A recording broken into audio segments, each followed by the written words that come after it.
ಶ್ರೀಗುರುಭ್ಯೋ ನಮಃ ಹರಿ ಓಂ.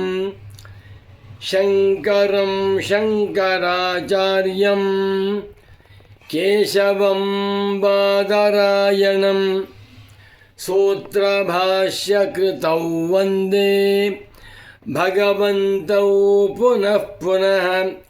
ಶ್ರುತಿಸ್ಮೃತಿಪುರಾಣಾನಾಂ ಆಲಯಂ ಕರುಣಾಲಯಂ ನಮಾಮಿ ಭಗವತ್ಪಾದಂ ಶಂಕರಂ ಲೋಕಶಂಕರಂ. ವಂದೇ ತಂ ಸಚ್ಚಿದಾನಂದಂ ಯತಿವರ್ಯಂ ಮಹಾಮತಿಂ ವೇದಾಂತಸಾರಜ್ಞಂ ಸದ್ಗುರುಂ ಪ್ರಣತೋಸ್ಮ್ಯಹಂ. ಶ್ರೀಗುರುಂ ಪ್ರಣತೋಸ್ಮ್ಯಹಂ. ಸದಾಹಂ ಸಂಪ್ರದಾಯಜ್ಞಂ ಸಂಯಮೀಂದ್ರಂ ಸದಾಶ್ರಯಂ ಸದ್ಗುರುಂ ಸಚ್ಚಿದಾನಂದಂ ಸದಾಚಾರಂ ಸಮಾಶ್ರಯೇ. ಶ್ರೀಮಚ್ಛಂಕರ ಭಗವತ್ಪೂಜ್ಯಪಾದಮಹಾಸದ್ಗುರುಭ್ಯೋ ನಮಃ. ಶ್ರೀ ಶ್ರೀ ಸಚ್ಚಿದಾನಂದೇಂದ್ರ ಸರಸ್ವತೀ ಸದ್ಗುರುಪಾದುಕಾಭ್ಯಾಂ ನಮಃ. ನಮೋ ನಮಃ ಶಂಕರ ಪಾದುಕಾಭ್ಯಾಂ. ಶಂಕರ ಭಾನು ಚಾನಲ್ ವೀಕ್ಷಕರಾದ ತಮ್ಮೆಲ್ಲರಿಗೂ ಇಂದಿನ ಕಾರ್ಯಕ್ರಮಕ್ಕೆ ಹೃತ್ಪೂರ್ವಕವಾದ ಸುಸ್ವಾಗತ. ನಮ್ಮ ಭಾರತೀಯ ಸಂಸ್ಕೃತಿಯಲ್ಲಿ ಸದ್ಗುರು ಭಕ್ತಿಗೆ, ಸದ್ಗುರು ಸೇವೆಗೆ ಅದ್ಭುತವಾದ ಸ್ಥಾನ ಕೊಟ್ಟಿದ್ದಾರೆ. ಸದ್ಗುರು ಸೇವೆಗಿಂತ ದೊಡ್ಡ ತಪಸ್ಸಿಲ್ಲ. ಸದ್ಗುರುಗಳ ಪಾದ ಕಮಲಗಳಲ್ಲಿ 33 ಕೋಟಿ ದೇವತೆಗಳು ವಾಸವಾಗಿರ್ತಾರೆ.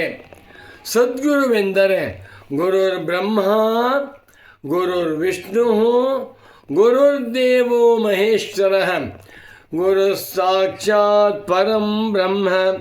ತಸ್ಮೈ ಶ್ರೀ ಗುರವೇ ನಮಃ. ನಮ್ಮ ಭಾರತೀಯ ಸಂಸ್ಕೃತಿಯಲ್ಲಿ ಹರಿ, ಹರ, ಬ್ರಹ್ಮ ತ್ರಿಮೂರ್ತಿಯ ಸ್ವರೂಪನಾಗಿರುವಂಥ ಗುರು ಬಹಳ ದೊಡ್ಡವನು. ಇಂಥ ಗುರುವಿನಲ್ಲಿ ಅಪಾರವಾದ ನಿಷ್ಕಲ್ಮಶವಾದ ಭಕ್ತಿಯನ್ನು ಯಾರಿಟ್ಕೊಂಡಿದ್ದಾರೆಯೋ ಅವರಿಗೆ ಆತ್ಮಜ್ಞಾನ ಉಂಟಾಗುತ್ತದೆ ಎನ್ನುವಂಥ ಮಾತನ್ನು ಪುರಾಣಗಳಲ್ಲಿ ವಿಶೇಷವಾಗಿ ತಿಳಿಸಿದ್ದಾರೆ. ಇಂದು ನಾನು ಶ್ವೇತಾಶ್ವತರೋಪನಿಷತ್ತಿನಲ್ಲಿ ಒಂದು ಮಂತ್ರವನ್ನು ಆರಿಸಿಕೊಂಡು ಅದರ ತಾತ್ಪರ್ಯವನ್ನು ತಿಳಿಸ್ತೇನೆ. ಶ್ವೇತಾಶ್ವತರೋಪನಿಷತ್ತು ಕೃಷ್ಣ ಯಜುರ್ವೇದಕ್ಕೆ ಸೇರಿರುವಂಥ ದೊಡ್ಡ ಉಪನಿಷತ್ತು. 6 ಅಧ್ಯಾಯಗಳಿವೆ. ಅದರಲ್ಲಿ 6ನೇ ಅಧ್ಯಾಯದ ಕಟ್ಟಕಡೆಯ ಶ್ಲೋಕ ಅಥವಾ ಶ್ವೇತಾಶ್ವತರೋಪನಿಷತ್ತಿನ ಅಂತಿಮ ಶ್ಲೋಕವನ್ನು ಹೇಳಿ ತಾತ್ಪರ್ಯವನ್ನು ತಿಳಿಸ್ತೇನೆ. ಯಸ್ಯ ದೇವೇ ಪರಾ ಭಕ್ತಿ ಯಥಾ ದೇವೇ ತಥಾ ಗುರೌ ತಸ್ಯೈತೆ ಕಥಿತಾಹ್ಯರ್ಥಾಃ ಪ್ರಕಾಶಂತೆ ಮಹಾತ್ಮನಃ. ಒಂದು ಮಂತ್ರ ತುಂಬ ಚೆನ್ನಾಗಿದೆ. ಯಸ್ಯ ದೇವೇ ಪರಾಭಕ್ತಿ ಯಥಾ ದೇವೇ ತಥಾ ಗುರೌ. ಒಬ್ಬ ಮನುಷ್ಯ ಇದ್ದಾನೆ, ಆಸ್ತಿಕ ಮನುಷ್ಯ, ಸಾತ್ವಿಕ ಮನುಷ್ಯ, ಅವನು ದೈವಭಕ್ತ. ದೇವರಲ್ಲಿ ಅಪಾರವಾದ ಭಕ್ತಿ ಇದೆ. ದೇವ್ರ ಮುಂದೆ ನಿಂತ್ಕೊಂಡು ಪ್ರಾರ್ಥನೆ ಮಾಡ್ತಾನೆ, ಸ್ತೋತ್ರ ಮಾಡ್ತಾನೆ, ನಮಸ್ಕಾರ ಮಾಡ್ತಾನೆ, ಭಗವಂತ ಆಶೀರ್ವಾದ ಮಾಡು ಅಂತ ಕೇಳ್ಕೊತಾನೆ.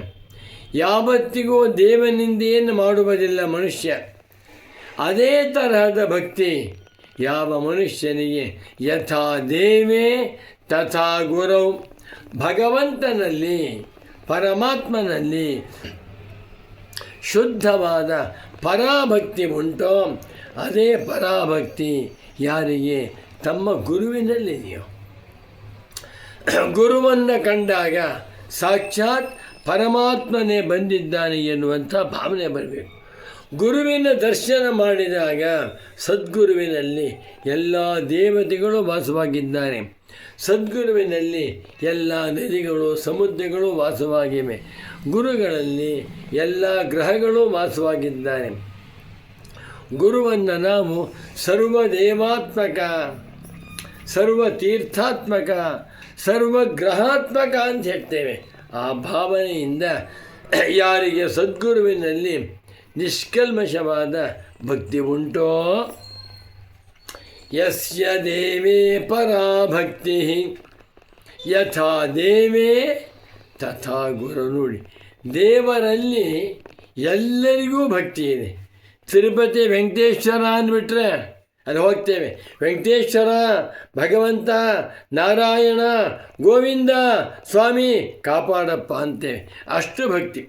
ಅದೇ ವಿಧವಾಗಿರುವಂಥ ಭಕ್ತಿ ದೇವರಲ್ಲಿ ಪರಾಭಕ್ತಿ ಇರುವಂತೆ ಯಾರಿಗೆ ತಮ್ಮ ಗುರುವಿನಲ್ಲಿ ಪರಾಭಕ್ತಿ ಉಂಟೋ, ಗುರುವೇ ಸರ್ವಸ್ವ, ತ್ವಮೇವ ಮಾತಾ ಚ ಪಿತಾ ತ್ವಮೇವ, ತ್ವಮೇವ ಬಂಧುಶ್ಚ ಸಖಾ ತ್ವಮೇವ, ತ್ವಮೇವ ವಿದ್ಯಾ ದ್ರವಿಣಂ ತ್ವಮೇವ, ತ್ವಮೇವ ಸರ್ವಂ ಮಮ ದೇವ ದೇವ ಎನ್ನುವಂತೆ ಗುರುವಿನಲ್ಲಿ ಸಂಪೂರ್ಣ ಶರಣಾಗತಿ, ಗುರುವಿನಲ್ಲಿ ಅಪಾರವಾದ ಭಕ್ತಿ, ಗುರುವಿನಲ್ಲಿ ನಿಶ್ಚಲವಾದ ಭಕ್ತಿ, ಗುರುವಿನಲ್ಲಿ ನಿಷ್ಕಲ್ಮಶವಾದ ಭಕ್ತಿ ಉಂಟೋ ಅಂಥವನಿಗೆ ತಸ್ಯ ಏತೆ ಕಥಿತಾ ಶರ್ಥಾಃ ಪ್ರಕಾಶಂತೆ ಮಹಾತ್ಮನಃ.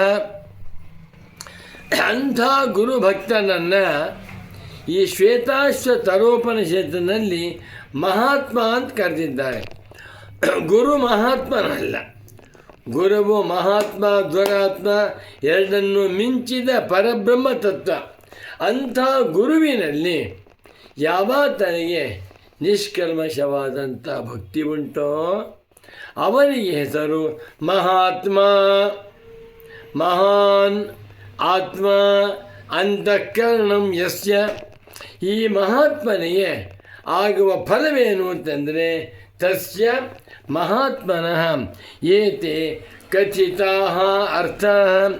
ಉಪನಿಷತ್ತುಗಳಲ್ಲಿ ತಿಳಿಸಲ್ಪಟ್ಟಿರುವ ಎಲ್ಲ ವಿಚಾರಗಳು ಗೊತ್ತಾಗ್ಬಿಡ. ತತ್ವಮಸಿ ಅರ್ಥವಾಗುತ್ತೆ, ಅಹಂ ಬ್ರಹ್ಮಾಸ್ಮಿ ಅರ್ಥವಾಗುತ್ತೆ.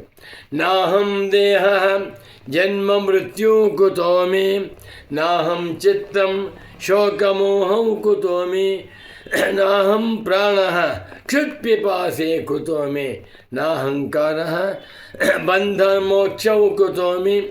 ಈ ಉಪದೇಶ ಚೆನ್ನಾಗಿ ಅರ್ಥವಾಗುತ್ತೆ. ಯಾಕೆ? ಗುರುವಿನ ಅನುಗ್ರಹದಿಂದ ಅಂತಃಕರಣ ಶುದ್ಧವಾಗಿದೆ. ಗುರುವಿನ ಆಶೀರ್ವಾದದಿಂದ ಮನಸ್ಸು ಅಂತರ್ಮುಖವಾಗಿದೆ. ನೋಡಿ, ಮಾನವರಿಗೆ ಸದ್ಗುರುವಿನ ಅನುಗ್ರಹವು ಸಿಕ್ಬಿಡ್ತಾ ಶುಕ್ರದಶೆ ಯಾವಾಗಲೂ ಕುಣಿತಾ ಇರ್ತಾನೆ. ಆದ್ದರಿಂದ ತಸ್ಯ ಮಹಾತ್ಮನಃ ಗುರುಭಕ್ತನಾಗಿರುವಂಥ ಮಹಾತ್ಮನಿಗೆ ಕಥಿತಾಃ ಅರ್ಥಾಃ ಉಪನಿಷತ್ತುಗಳಲ್ಲಿ ತಿಳಿಸಿರುವ ಎಲ್ಲ ವಿಷಯಗಳು ಪ್ರಕಾಶಂತೆ ತಾವೇ ತಾವಾಗಿ ಹೊಳೆಯುತ್ತಾ ಹೋಗುತ್ತವೆ. ಸದ್ಗುರು ಭಕ್ತನಿಗೆ ಒಂದು ಸಲ ವೇದಾಂತ ಗ್ರಂಥಗಳನ್ನು ಓದುತ್ತಾ ಹೋದರೆ ಎಲ್ಲ ಅರ್ಥಗಳು ಹೊಳೆಯುತ್ತವೆ. ಇದನ್ನು ಪಾಠ ಮಾಡುವಾಗ ನನ್ನ ಪರಮ ಪೂಜ್ಯ ಪ್ರೀತಿಯ ಸದ್ಗುರು ಪುಂಗವರಾದ ಶ್ರೀ ಶ್ರೀ ಶ್ರೀ ಸಚ್ಚಿದಾನಂದೇಂದ್ರ ಸರಸ್ವತಿ ಸ್ವಾಮೀಜಿಯವರು ಒಂದು ಮಾತು ಹೇಳಿದರು. ನೋಡಪ್ಪ ಮಗು, ತಸ್ಯೈತೆ ಕಥಿತಾ ಶರ್ಥಾಃ ಅಂತ ಇದೆ. ತಸ್ಯೈತೆ ಅಕಥಿತಾಃ ಅರ್ಥಾಃ ಅಂತಲೂ ಮಾಡ್ಕೋ. ಕಥಿತಾಃ ಅರ್ಥಾಃ ಶ್ರುತಿಗಳಲ್ಲಿ ಹೇಳಿರುವಂಥ ವಿಷಯಗಳು ಹೊಳೆಯುತ್ತೆ. ಅಕಥಿತಾಃ ಶ್ರುತಿಗಳಲ್ಲಿ ಹೇಳದೇ ಇರುವಂಥ ಅನುಭವಕ್ಕೆ ಬರಬಹುದಾಗಿರುವಂಥ ರಹಸ್ಯಾರ್ಥಗಳು ಕೂಡ ಅವನಿಗೆ ಹೊಳೆಯುತ್ತೆ. ಯಾವಾಗ ಗುರುಭಕ್ತನಿಗೆ ಗುರುವಿನ ಅನುಗ್ರಹದಿಂದ ಎಲ್ಲ ಶಾಸ್ತ್ರಾರ್ಥವು ಹೊಳಿತಾ ಇದೆಯೋ ಇನ್ನೇನು ಬೇಕು? ಯಾವಾಗ ಬ್ರಹ್ಮಜ್ಞಾನೋದಯವಾಯಿತೋ, ನಾಹಂ ದೇಹ ಅರ್ಥವಾಯಿತೋ, ಅವನು ಜೀವನ್ಮುಕ್ತನೇ. ಜೀವನ್ಮುಕ್ತನಾಗುವುದಕ್ಕೆ ಮೊಟ್ಟ ಮೊದಲ ಹೆಜ್ಜೆಯುವುದು ಗುರುಭಕ್ತಿ. ಇವತ್ತಿನ ತತ್ವ ಜಿಜ್ಞಾಸು ಸಾಧಕರಿಗೆ ಗುರುಭಕ್ತಿ ಇಲ್ಲ. ಗುರುವನ್ನು ನಿಂದೆ ಮಾಡುತ್ತಾ, ಗುರುವನ್ನು ತಿರಸ್ಕಾರ ಮಾಡುತ್ತಾ, ಗುರುವನ್ನು ಹೀಯಾಳಿಸುತ್ತಾ ನಾನೇ ಬುದ್ಧಿವಂತ ಅಂತ ಮೆರೀತಾರೆ. ಅಂಥವರಿಗೆ ಖಂಡಿತ ಬ್ರಹ್ಮಜ್ಞಾನವಾಗುವುದಿಲ್ಲ. ನಮಗೆ ಬ್ರಹ್ಮಜ್ಞಾನ ಉಂಟಾಗಬೇಕಾದರೆ ನಮ್ಮ ಗುರುಗಳನ್ನು ಭಕ್ತಿಯಿಂದ ನಡೆದುಕೊಳ್ಳೋಣ. ಗುರುಗಳ ವಿಷಯದಲ್ಲಿ ನಿಷ್ಕಲ್ಮಶವಾದಂಥ ಪ್ರೇಮವನ್ನು ತೋರುತ್ತಾ ಗುರು ಸೇವೆ ಮಾಡುತ್ತಿರಬೇಕು ಅಂತ ತಾತ್ಪರ್ಯ. ಯಸ್ಯ ದೇವೇ ಪರಾ ಭಕ್ತಿ ಯಥಾ ದೇವೇ ತಥಾ ಗುರೌ ತಸ್ಯೈತೆ ಕಥಿತಾಕ್ಷರ್ಥಾಃ ಪ್ರಕಾಶಂತೆ ಮಹಾತ್ಮನಃ. ಅಂಥ ಗುರುಭಕ್ತನನ್ನು ಮಹಾತ್ಮ ಎಂದು ಈ ಉಪನಿಷತ್ತು ಹೇಳ್ತಾ ಇದೆ. ಇದು ಪುರಾಣವಲ್ಲ, ಧರ್ಮಶಾಸ್ತ್ರವಲ್ಲ, ಇದು ಉಪನಿಷತ್ ಮಂತ್ರ, ವೇದಾಂತ. ವೇದದಲ್ಲಿ ಹೇಳ್ತಾ ಇದ್ದಾರೆ ಏನಂತ? ತಸ್ಯ ಮಹಾತ್ಮನಃ. ಅಂಥ ಮಹಾತ್ಮನ ಜನ್ಮ ಸಾರ್ಥಕವಾಗುತ್ತದೆ, ಅವನಿಗೆ ಎಲ್ಲ ವೇದಾಂತಾರ್ಥಗಳು ಹೊಳೆಯುತ್ತವೆ ಅಂತ ಹೇಳ್ತಾ ಇದ್ದಾರೆ. ಇದನ್ನು ಅರ್ಥ ಮಾಡಿಕೊಂಡು ನಾವೆಲ್ಲರೂ ಗುರುಭಕ್ತಿಯನ್ನು ಬೆಳೆಸಿಕೊಳ್ಳೋಣ. ಗುರುಭಕ್ತರಾಗುತ್ತಾ ವೇದಾಂತ ಓದ್ತಾ ಇದ್ದರೆ ತಾನೇ ತಾನಾಗಿ ಎಲ್ಲ ವೇದಾಂತದ ರಹಸ್ಯಾರ್ಥಗಳು ಹೊಳೆಯುತ್ತವೆ. ಹಾಗಾಗುವಂತೆ ಆಗಲಿ. ಶಂಕರ ಭಗವತ್ ಪೂಜ್ಯ ಪಾದಾಚಾರ್ಯರವರ ಸಚ್ಚಿದಾನಂದೇಂದ್ರ ಸರಸ್ವತಿ ಸದ್ಗುರುಗಳ ಅನುಗ್ರಹ ನಮ್ಮೆಲ್ಲರ ಮೇಲೆ ಉಂಟಾಗಲಿ ಅಂತ ತಿಳಿಸುತ್ತಾ ಈ ಕಾರ್ಯಕ್ರಮವನ್ನು ಇಲ್ಲಿಗೆ ಸಂಪನ್ನಗೊಳಿಸುತ್ತಿದ್ದೇನೆ. ನಮೋ ನಮಃ ಶಂಕರ ಪಾದುಕಾಭ್ಯಾಂ. ಓಂ ಶಾಂತಿ ಶಾಂತಿ ಶಾಂತಿ.